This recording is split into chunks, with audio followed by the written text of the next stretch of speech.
Kung dati, mga Pilipino ang nanggagaya ng mga content sa iba't ibang bansa, ngayon naman tayo na ang ginagaya ng mga ibang bansa dahil sa content natin sa mga transition gay at yung song ni Kyla na hanggang ngayon ay over worldwide. Grabe, kahit sinong gumaya, no? Sobrang trending to si John Mark Gon dahil kilala naman yan, kilala niya yan, sobrang sikat yan dahil sa mga transition o sa mga bakla-bakla role, di ba? Pero bagong lahat, walang OG dito sa social media ng paggagaya ng mga bakla-bakla role kasi nauna na dyan si Dolphy. 1950s pa lang nagiging bakla-baklaan na role si Dolphy, inumpisahan yan.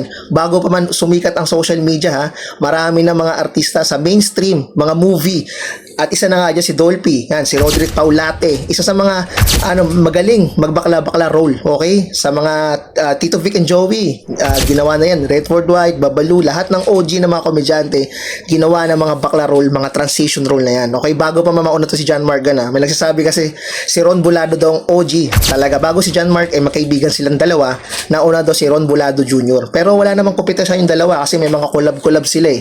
Nagko-collab tong dalawa to at wala silang inggit. Itong nakakatuwa sa dalawang content creator na to na okay lang na na ginaya ni John Mark Gon kaso umusbong yung lalo na yung audio na ginagamit niya yung song ni Kyla hanggang ngayon at yan mga gumagaya sa kanya, nakikita niyo sa video niya na pinapakita ko credit sa mga video, yung may Thailand ata dito, German, di ko alam kung anong bansa, basta makikita niyo yan, isa ipakita ko yan, di ba?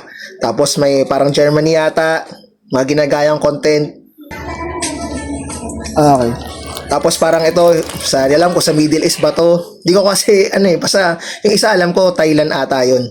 Yan, yung nakikita niyo yan na video, di ba? Yung nakakatuwa dyan na tayo na ang ginagaya ng ibang bansa. At yung audio natin, talagang worldwide yung si Kyla. Ang lupit kasi nung song na yun, no? Talagang pasok doon sa transition na kada gaga nun, di ba? Tapos marami na nang gagaya, di ba? Padami na padami.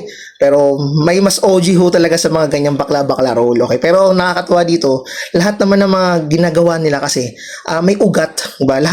Lagi yung tatandaan may ugat. Lahat na nauuso sa social media, may ugat yan.